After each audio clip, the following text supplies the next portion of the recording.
Hello, Namaskar. This is Firstpost and you're watching Vantage with me, Palki Sharma.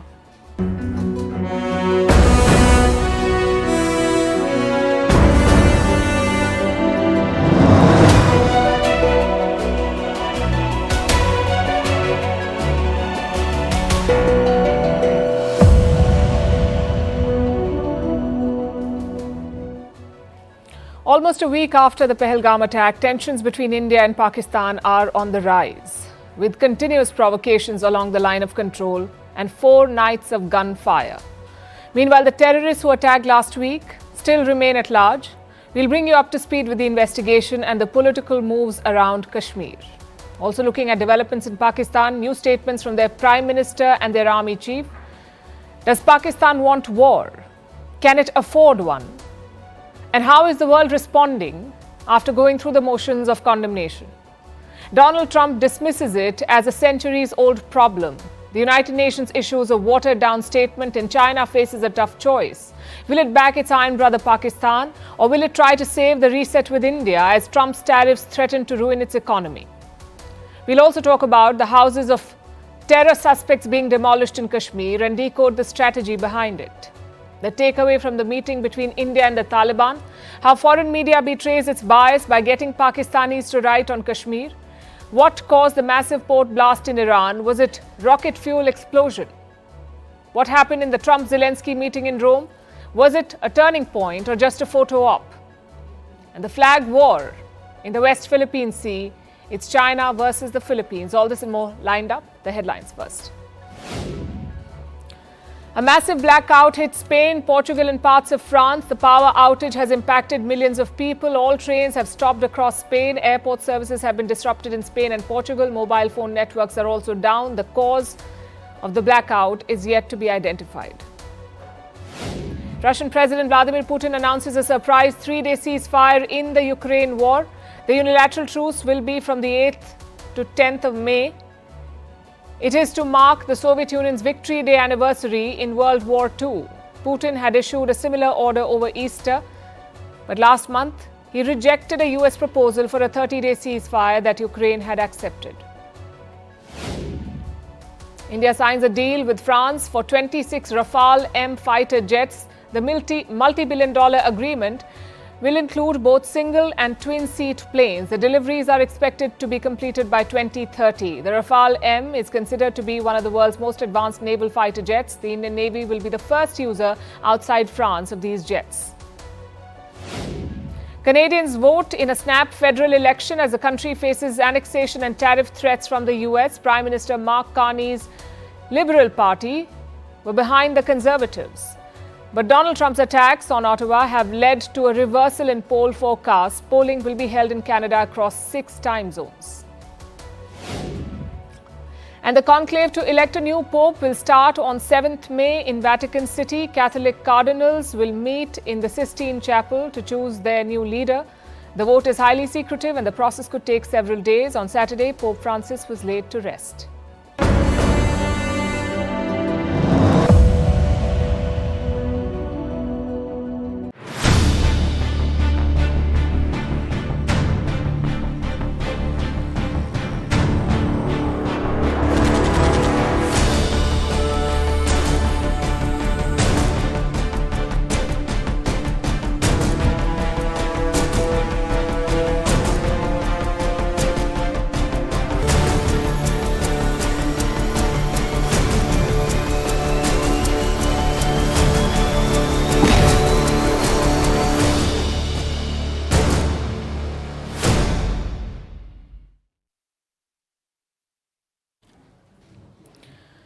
India and Pakistan are on the brink. The only question is, of what? A full-scale war? A limited military standoff? Or something else?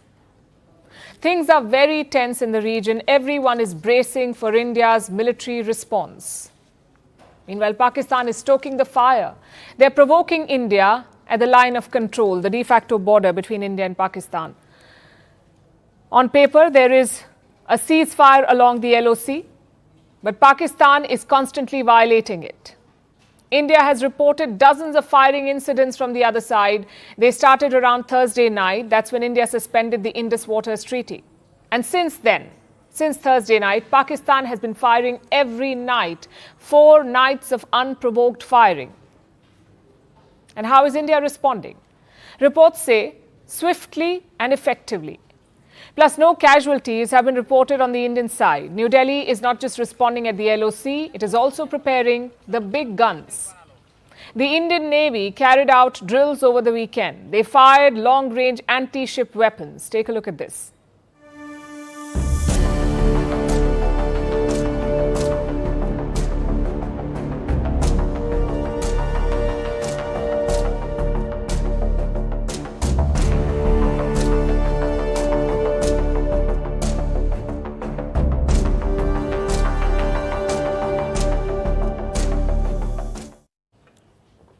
These drills are all about readiness. If fighting breaks out, your war machine has to be ready. It has to be well-oiled and prepared. Same for the political leadership. Yesterday, Defence Minister Rajnath Singh met the Chief of Defence Staff. Today, he met Prime Minister Narendra Modi. Their meeting lasted around 40 minutes. And what did they discuss? Reports say the security situation in Jammu and Kashmir, what sort of operations are ongoing and what arrangements are being made. They discussed all of this. Of course, the top priority will be hunting down the attackers. There were 4 terrorists in Pahalgam, out of which 2 were Pakistani. The other 2 were Pakistan-backed. Indian security forces are tracking them down. It's a joint operation by 3 Indian agencies, the Indian Army, the Central Armed Police Forces, or CAPF, and the Jammu and Kashmir Corps. Officials have called it a cat-and-mouse game. These terrorists are using the forest cover to move around. They only emerge for food and supplies, and that's when they get spotted.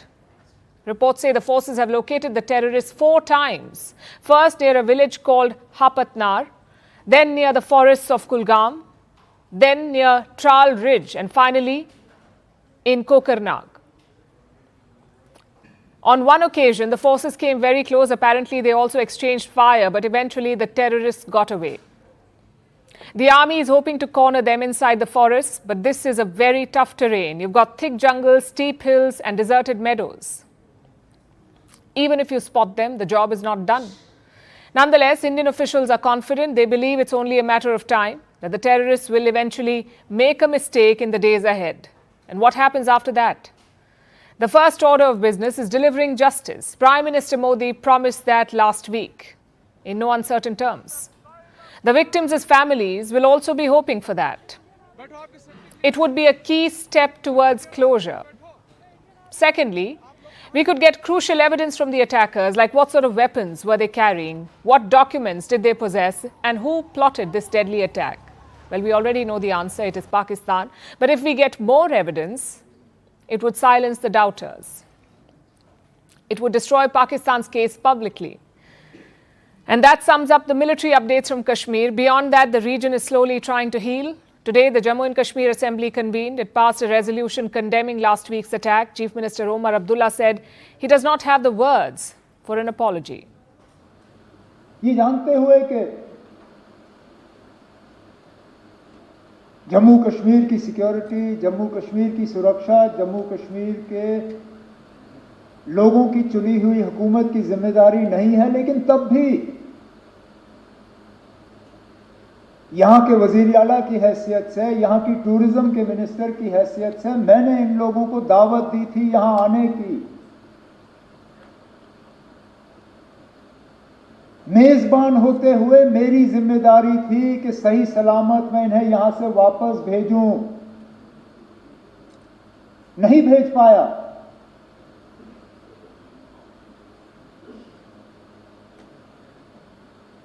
और माफी मांगने के अल्फाज नहीं थे। What's surprising and heartening is this. Some tourists have started arriving in Kashmir. In fact, even in Pahalgam, tourists are coming to Pahalgam. We're not talking about hundreds or thousands of travelers, of course. We're talking about a few dozen. But it's not the numbers that matter. What matters is this vote of confidence. Listen in to some of these tourists. अभी यहाँ पहलगाम में आए हुए हैं और हमको ये भी बहुत दुख है कि हमारे जो टूरिस्ट थे भाई उनकी डेथ हो गई। उनका बहुत दुख है हमको। पर फिर भी यहाँ पे मार्केट वगैरह सब चालू है पहलगाम में। ऐसी कोई घबराने वाली बात नहीं है। यहाँ की इंडियन आर्मी है, यहाँ की सरकार है, वो हमारे साथ है। यहाँ की जो टूरिस्ट है, जो लोकल लोग हैं, वो भी हमारे साथ में है। वैसे तो कोई डर की बात तो नहीं है। मेरे को जो यहाँ पे आया हूँ जब से कोई डर की बात नहीं लग रही। I didn't see myself uncomfortable about this because I'm sure that is not something that is regularly happens. It happens occasionally. It could happen everywhere, you know. So I'm aware. The locals are also stepping up. Some are offering free trips to sightseeing spots. Others are gifting Kashmiri souvenirs. And this shows the spirit of India and Kashmir. The attackers wanted to destroy this harmony and unity, but it continues to live in Kashmir. This is a time for the whole country to step up, even for us in the media. Over the weekend, the government issued an advisory to media channels. It warned against live coverage of operations. And it's obvious why. Such operations and troop movements are supposed to be secret. If you broadcast them live, you expose the plans. We have seen this during the 26/11 attack and the Kargil war. So the government of India wants to avoid a repeat. We can tell you that here at Firstpost, we plan to be extra careful. Yes, we will bring you all the updates and developments, but nothing that will jeopardize national security. No rumors, no gossip items, only credible reports and announcements. That is our promise to you and the country during this tough time.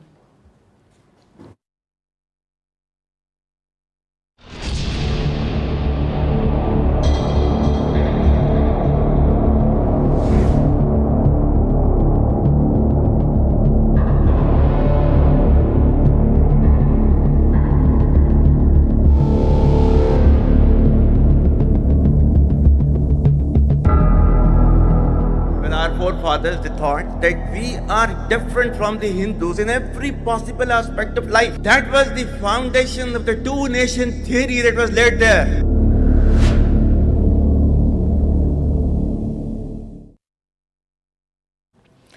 In Pakistan, the army does not serve the government serves the army. The world knows this. Their Prime Minister knows it too, that's Shehbaz Sharif. So the Pakistan Prime Minister really doesn't have much say. But he's trying to play both sides. Over the weekend, he made a public address at the passing out parade at the Pakistan Military Academy. And he said some conflicting things. First, Pakistan is calling for a neutral probe, a probe into what really happened in Kashmir. The recent tragedy in Pahalgam is yet another example of this perpetual blame game, which must come to a grinding halt. And now, continuing with its role as a responsible country, Pakistan is open to participate in any neutral, transparent, and credible investigation.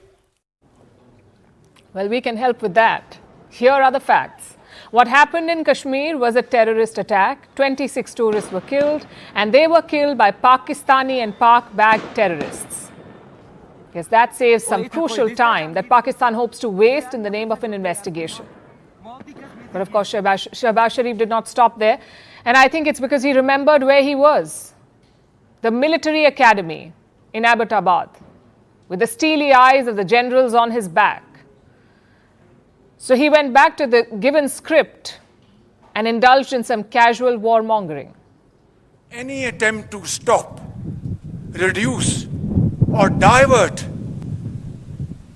the flow of water belonging to Pakistan under the Indus Waters Treaty would be responded to with full force and might, and nobody should remain under any kind of false impression and confusion.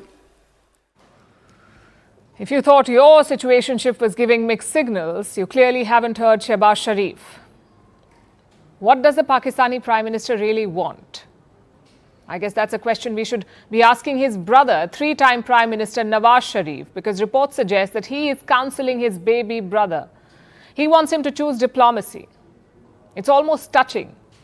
Nawaz Sharif thinks or pretends that civilians still run the show. The fact is, every Pakistani government since 1947 has been a civilian government only in name. The army runs the country. So the real question is, what does the Pakistan army want? Does it want a war? Can it survive a war? Their chief, General Asim Munir, made the first move earlier this month. He delivered an incendiary speech calling Kashmir Pakistan's jugular vein. Government stance on Kashmir is absolutely clear. It was our jugular vein. It is our jugular vein. We will not forget it. And we will not leave our Kashmiri brethren in their heroic struggle, what they are waging against the Indian occupation. This was before the Pahalgam attack. Then over the weekend, he doubled down. Asim Munir was speaking at the same parade as Shehbaz Sharif, and he dusted off an old dangerous script, the two-nation theory. Munir said Hindus and Muslims could never live together in harmony, that they are fundamentally different. And here we were foolishly believing that the world had moved on from 1947. Remember, Asim Munir said the same thing before the Pahalgam attack too. And this is what he said after, I'm quoting, "Our forefathers made immense sacrifices for the creation of Pakistan. We know how to defend it." Quite the speech to deliver at a graduation ceremony. But let's pause for a second. Does the Pakistan army want war? Or does it like just the idea of a war? Chances are it's the second. Asim Munir may be stirring the pot, but what he really wants is just the prospect of a conflict, something to distract from the rot at home. Because a real war has consequences, provocation has consequences, and Pakistan is already suffering those. For example, the Indus Waters Treaty. It's a treaty that survived 4 wars, but not this time because India has suspended it. There are reports of a flood alert in Pakistan-occupied Kashmir. In unverified videos online, residents were seen scrambling. Islamabad has obviously accused India of releasing this water. New Delhi has not commented. But it shows the fear and chaos on the other side. Because the Pahalgam attack has changed the rules. Old constraints no longer apply. Pakistan tried to retaliate by suspending all trade with India. And with this, they shot themselves in the foot. I'll give you just one example. Medicines. Pakistan relies on India for 30 to 40% of its pharmaceutical raw materials, 30 to 40%. They need this stuff to make crucial medicines, but now they've lost access and hurt their own medical supplies. Islamabad is now looking at contingency plans. Of course, the generals will still get the best hospitals. The politicians will still fly to London for checkups, but the ordinary Pakistanis won't have medicines. And that is the biggest tragedy. Their economy is imploding, inflation is gutting the middle class. Pakistan cannot afford a war. Ordinary citizens do not want a war. They want jobs, they want food, they want freedom from violence. They've been protesting against their army that has battered the country. And it's this army that wants conflict to secure its grip on power. Because generals do not lose jobs during wars, they become indispensable. So we say the enemy of Pakistan is not India. The real enemy is their army. That's who they have to fight.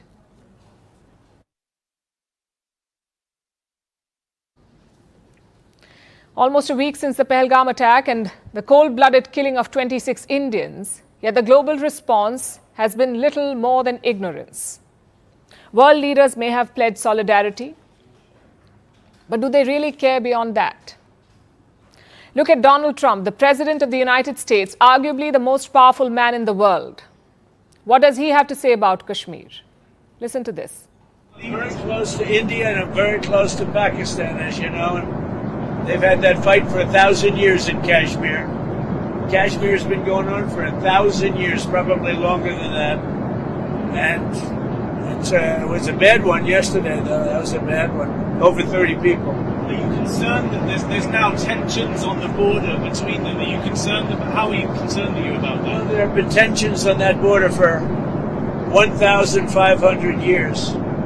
So, you know, the same as it's been. But they'll get it figured out one way or the other. I'm sure that there's, I know both leaders. There's great tension between Pakistan and India, but there always has been. There's been tension on that border for 1,500 years, he said. India and Pakistan have been fighting for 1,500 years. That's what Donald Trump has said. 1,500 years. You can almost hear South Asian historians screaming into the void. Anyone with a high school education knows this. Pakistan did not exist before 1947. Kashmir became a flashpoint only after partition. And yet, Trump thinks he's discovered some ancient blood feud. The faux pas would have been funny if it did not symbolize something so stark, the unabashed ignorance and insensitivity of the West. For them, a terror attack in South Asia is not a tragedy. It's a feature of the landscape. If a bomb goes off in Paris, it's a terror attack. If it's New York, it is terrorism that must be avenged. The perpetrators are named. They are hunted and crushed. But the same thing happens in Kashmir. And the vocabulary changes. Suddenly, it's a long-standing dispute. The killers become phantoms. Their affiliations are blurred. Look at the United Nations Security Council, the body responsible for global peace and security. The UNSC has condemned the terror attack in Kashmir's Pahalgam, and this is their statement. I'm quoting. The UN Security Council has strongly condemned the terror attack in Jammu and Kashmir's Pahalgam. In a statement, Council members emphasized that terrorism is a major threat to global peace and must be fought in all its forms. Guess what? The UNSC just pulled off a magic trick. It made the killers vanish from its statement. And how did that happen? Reports suggest the initial statement mentioned the TRF, the resistance force, TRF, an offshoot of the Pakistani terrorist group Lashkar-e-Toiba. The TRF initially claimed responsibility for the attack. Then they backtracked and they said that their platform had been hacked. With this, they tried to evade responsibility. The United Nations was happy to buy this sorry excuse. After all, the TRF is not even designated as a terrorist organization by the UN. In their final statement, the TRF was not named because Pakistan has friends in the right place. I'm talking about its big brother China. China is one of the permanent members of the UN Security Council, and it rallied to get the TRF's name out of the draft. Islamabad argued that there wasn't enough evidence to blame the TRF. It called for an independent investigation. Beijing backed the proposal. The UNSC went along with it, and that's how we got that useless generic statement. Although it was hardly surprising, we've always known that this hypocrisy and double standard exists. Year after year, India is asked to show restraint. Year after year, India is told not to escalate. When the West bleeds, the world must stand still. When India bleeds, it's a 1,500-year-old fight that they will sort out. The fact is terrorism, whether it strikes Paris, New York, or Pahalgam. If the world will not say it, then India must.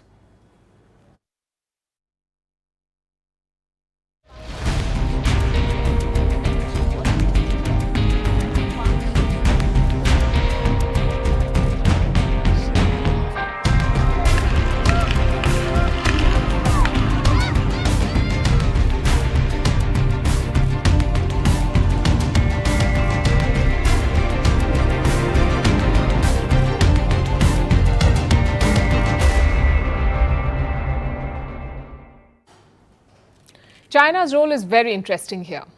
On one hand is their iron brotherhood with Pakistan.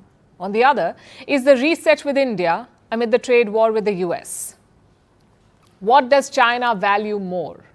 Will Beijing actively support Pakistan, or will it pay lip service and stay away? Let's look at their response so far, the Chinese response. Last week, China was quick to condemn the Pahalgam attack. Days later, it is urging restraint. China has backed Pakistan's call for a neutral probe. It is asking India and Pakistan to de-escalate. China welcomes all measures conducive to cooling down the current situation and supports an impartial investigation as soon as possible. As a common neighbor of both India and Pakistan, China hopes that India and Pakistan will exercise restraint and meet each other halfway. China has major strategic and financial investments in Pakistan. It treats Pakistan as a vassal state. On Sunday, China's foreign minister spoke to his Pakistani counterpart. No such conversation has happened with India's foreign minister. Plus, China is helping Pakistan at the UN Security Council. The Council passed a resolution yesterday. Reports say Beijing watered it down. The first draft called on countries to cooperate with India. The revised one seeks cooperation with relevant parties. Apparently, China pushed for this. And frankly, it was expected. Pakistan is China's Silk Route colony. But India is a strategic rival. A country with a population and potential to challenge China. So Beijing backing Pakistan is not a surprise. The question is, will they go further? I'll tell you why this is important. China is the biggest arms supplier to Pakistan. We have some numbers. From 2020 to 2024, they made up 81% of Pakistan's weapons imports. From 2015 to 2019, they made up 74%. And this is not new. China has been Pakistan's top supplier of weapons since the 1990s. This includes advanced weaponry too, like Pakistan's first spy ship, the Rizwan. Almost 600 VT-4 battle tanks and 36 J-10 fighter jets. All these deals were signed in recent years. Reports say Pakistan is also eyeing China's fifth-generation fighter jet. Around 40 units of it, of the J-35A. So simply put, China is arming Pakistan. Islamabad needs Chinese weapons to help and help to fight India. Again, the question is, will Beijing give it? On paper, China won't mind this flare-up. They too have border issues with India. Both countries were locked in a standoff since 2020. If India is more focused on Pakistan on the western border, it could be less focused on China. That will be the thinking in Beijing. Hence the political support for Pakistan. But military support, that is not guaranteed yet. Because China needs India a lot right now. Beijing's biggest concern is not a conflict between India and Pakistan at the moment. Their biggest concern is the trade war with the United States. China is counting on India's support. Xi Jinping has been talking about a dragon-elephant tango. If he wants that, he cannot arm Pakistan, at least not right now. It's definitely a tough call for Beijing, because this is precisely what they had prepared for. China does not arm Pakistan out of concern for its safety. China arms Pakistan to challenge India, to keep India's army busy on the western flank. It is playing out exactly how Beijing would have wanted it. But Donald Trump came out of syllabus. His trade war has pushed China to reset ties with India. Just look at what's happening in Brazil. Officials from the BRICS countries are gathering there. Indian officials were also supposed to attend this, but they're skipping it due to the tensions at home. The goal of this meeting is to oppose Trump's trade war, to reiterate support for free trade, and India's voice carries a big impact in such initiatives.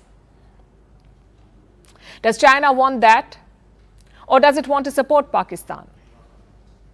As things stand, China's support is limited to words, but it's also a reality check for India. We need to be prepared for two fronts.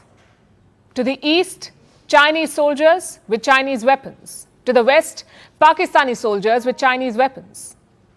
This is our new regional reality, and it's time we accept it.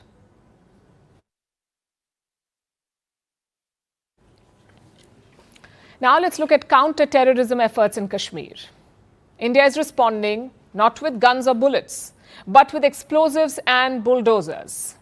The target? Houses of terror suspects. At least 9 buildings have been destroyed.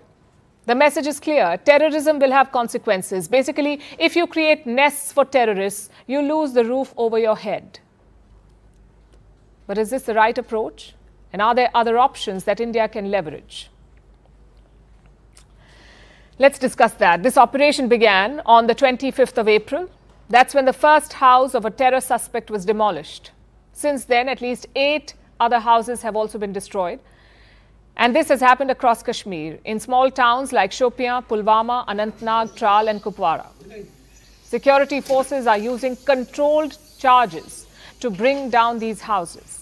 In places where neighboring houses are too close to the blast radius, bulldozers have been used to bring down the structures. Officials say these are targeted strikes, these are not random actions. Some of these houses were launch pads for terrorists, others were safe houses to store weapons or hideouts where the attacks were planned. And look at who these houses belong to. Three names clearly stand out: Ehsanul Haq Sheikh, Adil Ahmed Thokar, and Shahid Ahmed. Officials say these are operatives of the Pakistan-based terror group Lashkar-e-Toiba. They were said to be involved in the Pahalgam attack. Now their homes have been destroyed. Who are the others? Overground workers, or OGWs, basically people who played a role in the terror attack. An overground worker is someone who helps terrorists by giving cash or shelter or information and logistical support. At least 15 overground workers have been identified. Officials say they helped the attackers with surveillance and exit routes. So the house demolitions have targeted terrorists and overground workers. The logic is quite simple: hit them where it hurts, disrupt their safe havens, deter their families from aiding them, and show zero tolerance. This achieves two things. First, it disrupts the logistical support system of terrorists. Second, it delivers a psychological blow. I'll tell you what I mean. Demolitions are a low-cost, high-visibility tactic.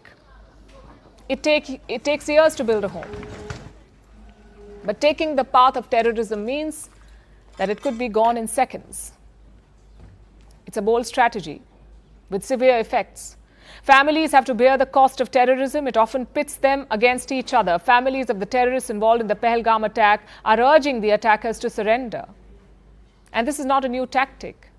You may remember the Pulwama attack in 2019. A suicide bomber rammed into a military convoy. He killed at least 40 soldiers.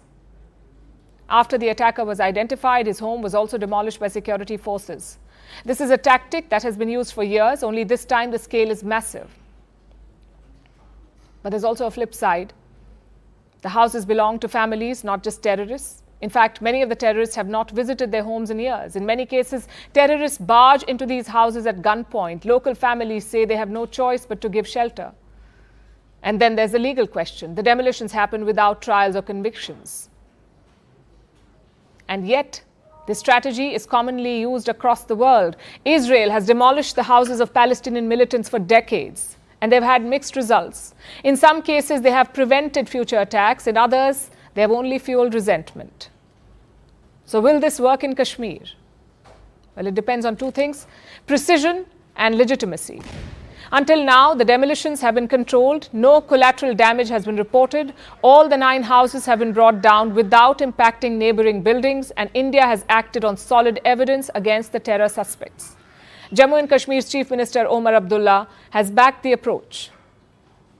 For now, India must focus on two things: decisive action against terrorists and assuring local Kashmiris that they are not the target. This demolition drive is a signal. Terrorism will be met with an iron fist.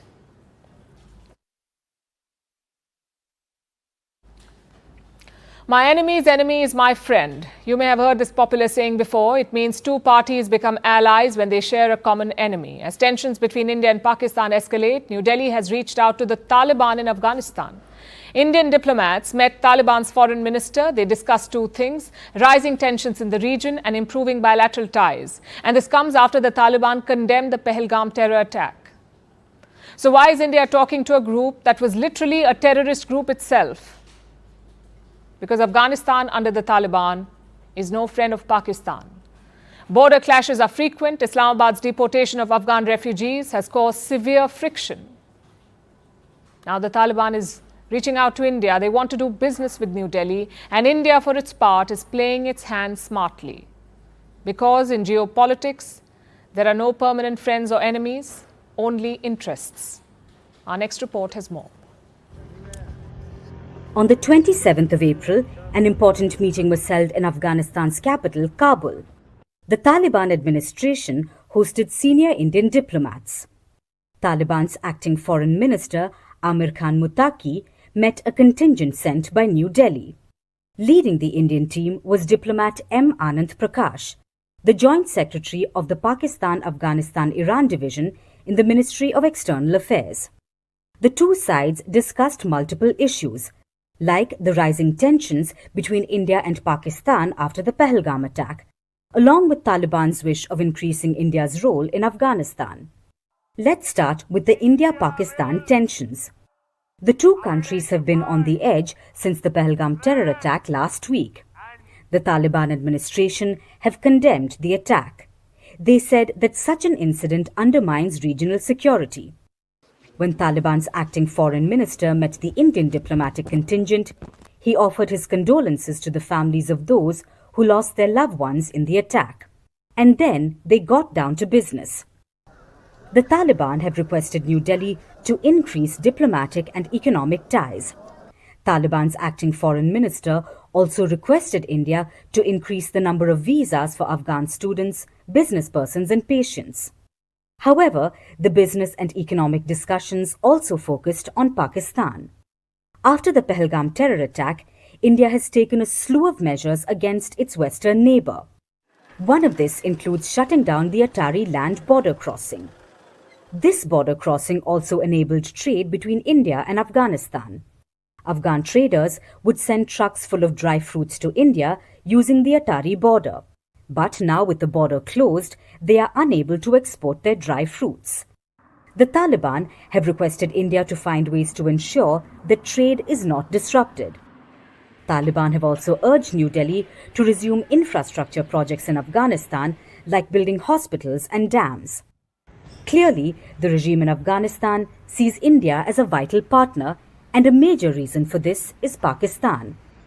Afghanistan under Taliban and Pakistan are not on good terms.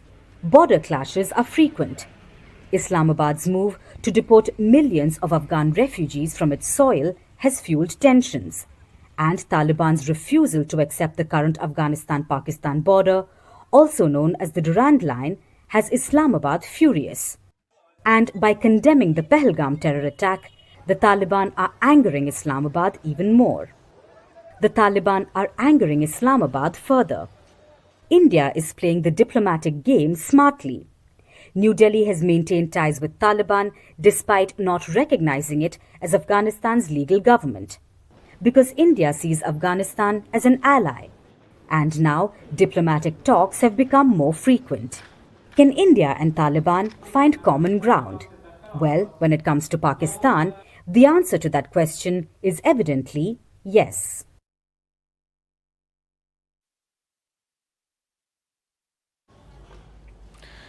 Stories matter, but so do storytellers. Just consider the story of a hunt. If you're a hunter, your story is about chasing. If you're an animal, your story is about escaping. Same story, two emotions. Ideally, you need a neutral storyteller here. Not the hunter or the hunted, but someone who's neutral. I'll tell that to foreign media houses. Their playbook is quite simple. You want a story on Kashmir? Just ask a journalist from Pakistan to write it.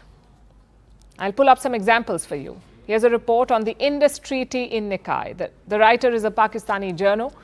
He talks about a militant strike in Kashmir. Next is the New York Times. This article attempts to draw a parallel between the Pahalgam attack and last month's Balochistan train attack. It talks about Pakistan accusing India of sponsoring terrorism.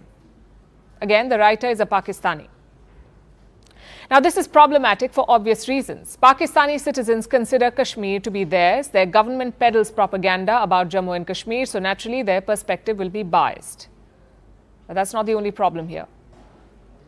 We don't expect Pakistani journalists to take India's side. We expect the Dawn newspaper to back Pakistan. We expect Geo News and the Express Tribune to do the same, because these are all Pakistani outlets.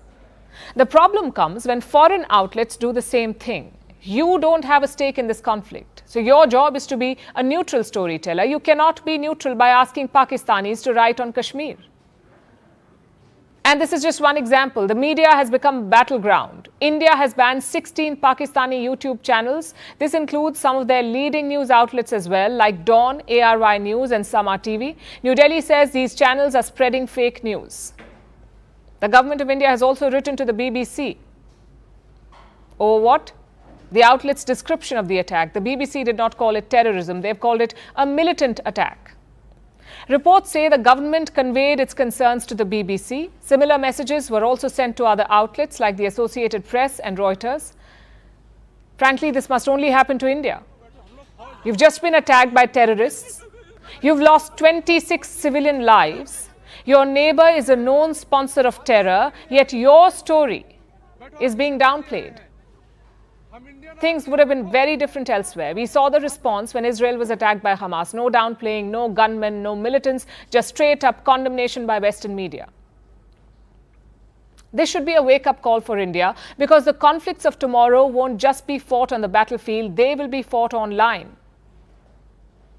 It's not just about overpowering your enemy, it's about shaping global opinion, and Pakistan knows this well. Last week, their defense minister spoke to Sky News, one of the most viewed news channels in Britain. Today, he spoke to Reuters, one of the biggest news agencies in the world. Both interviews were used to raise the same point, that an all-out war is coming. The idea here is to use foreign media to spread panic. Suddenly, other world leaders take notice, so they jump in to push for de-escalation. This is how Pakistan is using the media to their advantage. What about India? We haven't seen a coherent strategy yet. Yes, banning Pakistani channels is a good start, but that's a defensive move. You need to use the media to tell your story, whether it's the brutality of last week's attack, or Pakistan's double game on terrorism, or their campaigns against India. And it should be easy, considering it is the truth. But the question is, does India realize how important this narrative war is? We have to say the early indications are not good. Let's hope New Delhi gets its act together.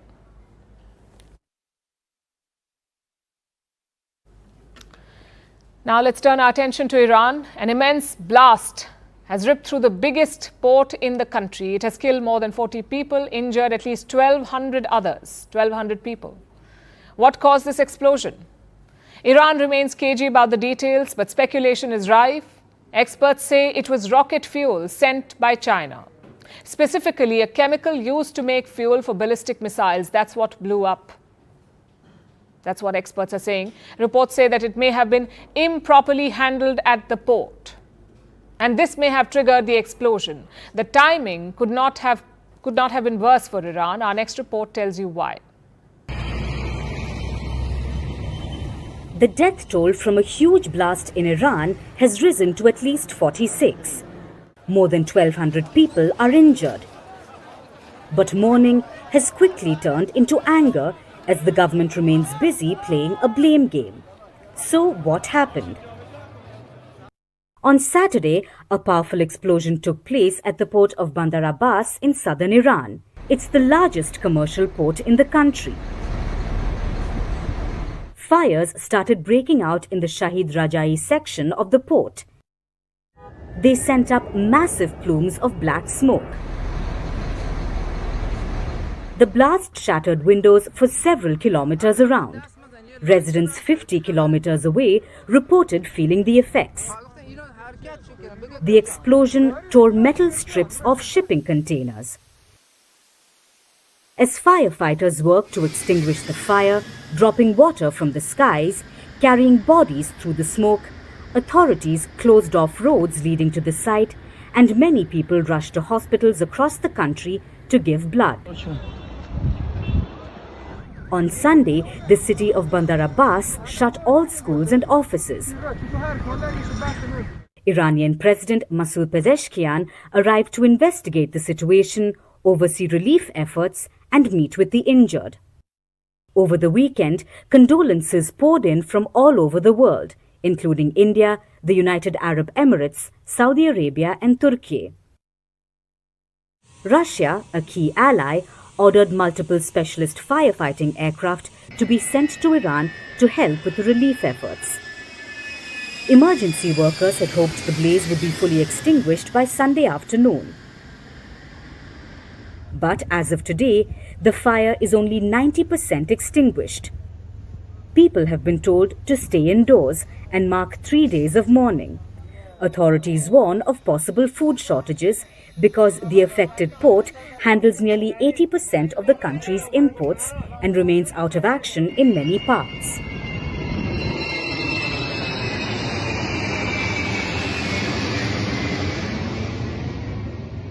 So what caused the explosion? Well, the answer is unclear. But speculations have reached only one conclusion: rocket fuel. According to experts, the fires that spread between containers before the explosion could be a result of chemicals used to make missile propellants. Because what exploded was reportedly sodium perchlorate. This is a major ingredient in solid fuel for missiles. Reports say that containers holding the fuel were improperly handled. This speculation comes after Iran had reportedly imported hundreds of tons of the fuel from China at the port, first in February and then again in March. But Iranian officials deny such claims.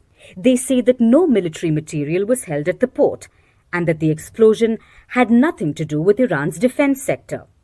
But many continue to blame the authorities. They ask how such a flammable toxic material could be left at a port without much care, especially because the timing is crucial. The blast ripped through the port when Iranian and US delegations were meeting for high-level talks for the third round of nuclear talks via mediators in Oman. This aims at a deal that would block Tehran from acquiring a nuclear weapon and lift Washington's crippling economic sanctions. Both sides have reported progress, agreeing to continue the talks. But this tragedy has overshadowed it. As the fires continue to blaze, a thick cloud of toxic chemicals hangs over the area, and dozens of families mourn their dead.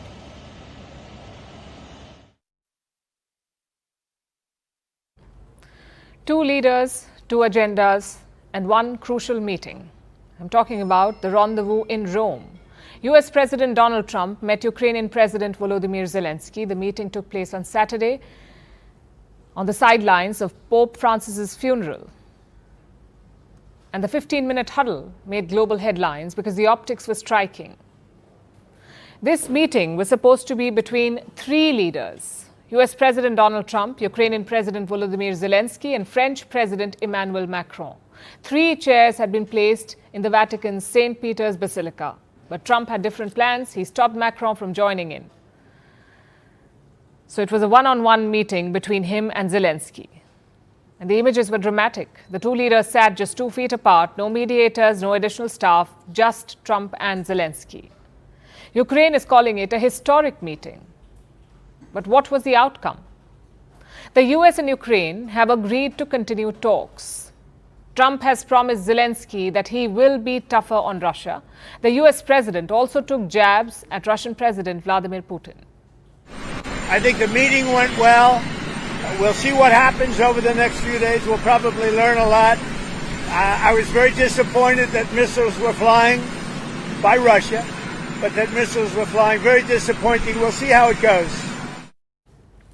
Trump also threatened more sanctions on Russia. He said Moscow's war machine had to be stopped. Now, this is a major shift.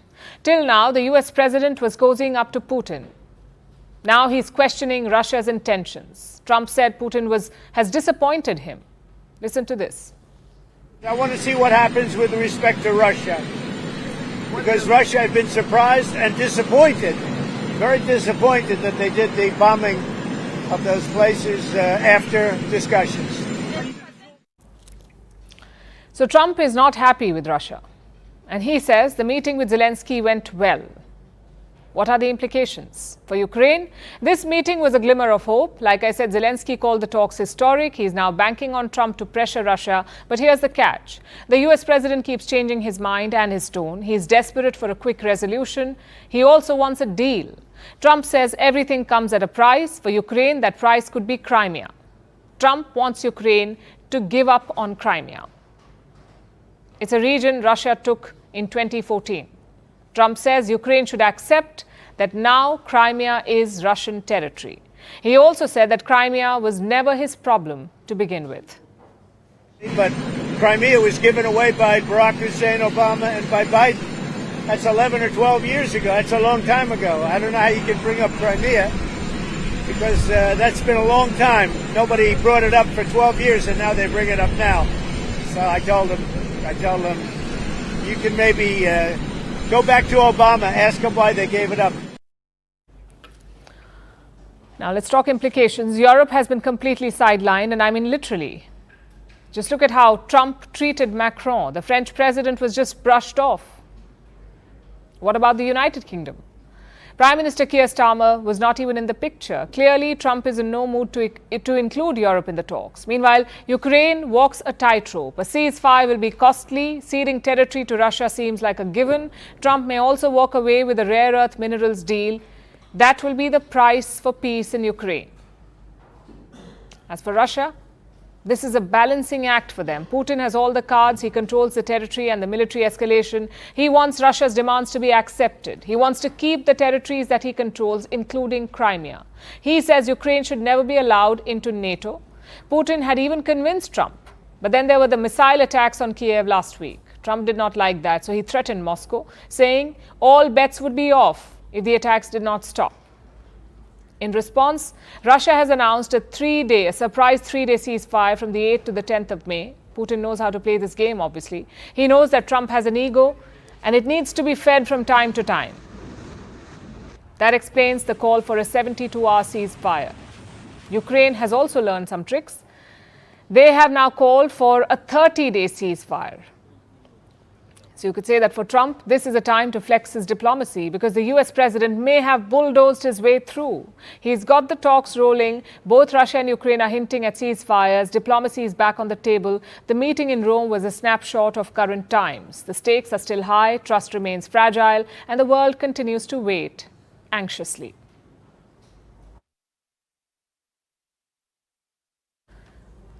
Now let's turn our attention to the Indo-Pacific region where a PR wrestling match is underway.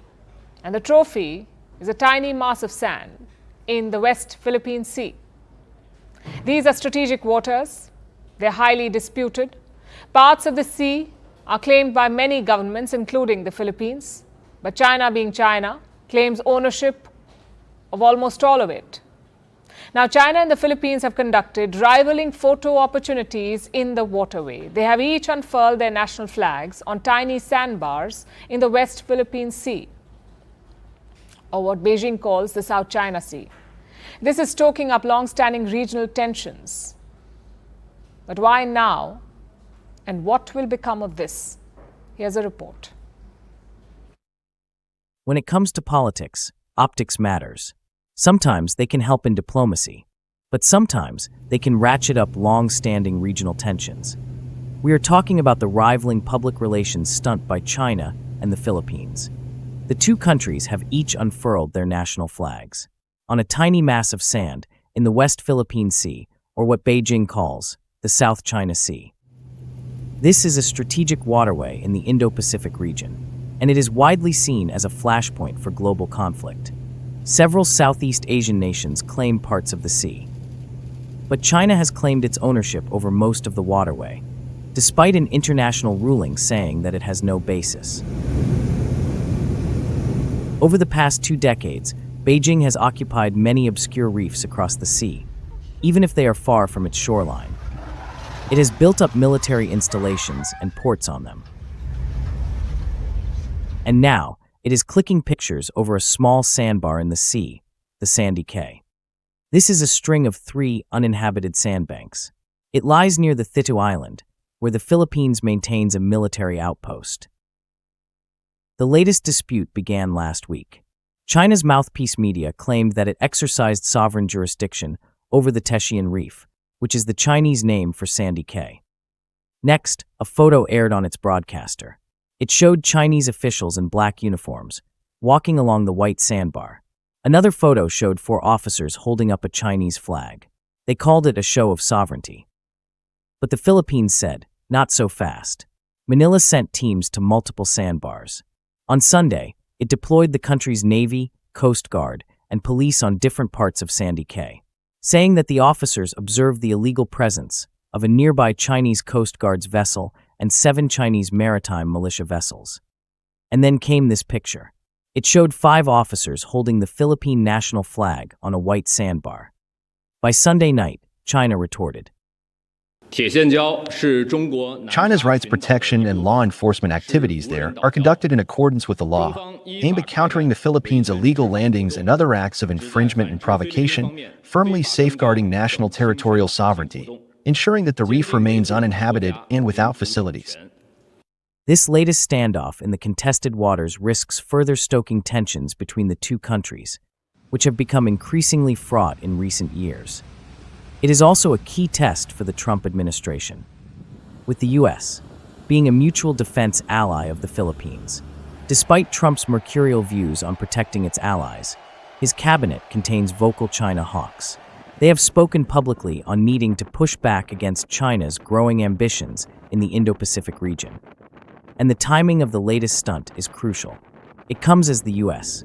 and Philippine forces are carrying out their annual war scenario drills, what's called the Blackout exercises, where as many as 17,000 personnel are taking part. And in a first, missiles from the U.S. Marine Air Defense Integrated System were fired off the coast of the northern Philippines. So now China, in its usual fashion, seems to be acting out. It is trying to provoke the Philippines. But if this photo opportunity tussle proves anything, it is this: Beijing cannot bully Manila.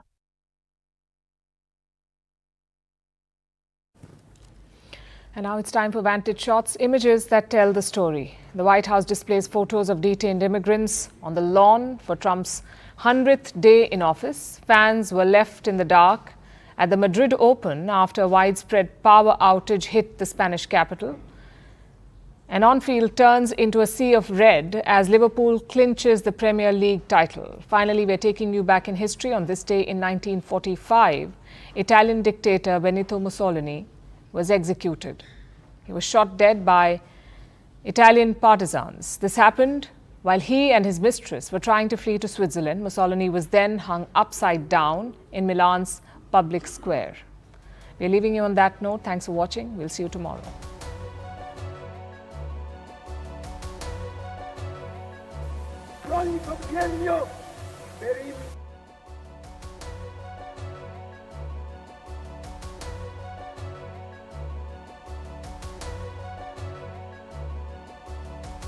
Restored to Rome by the arts of peace.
Champion!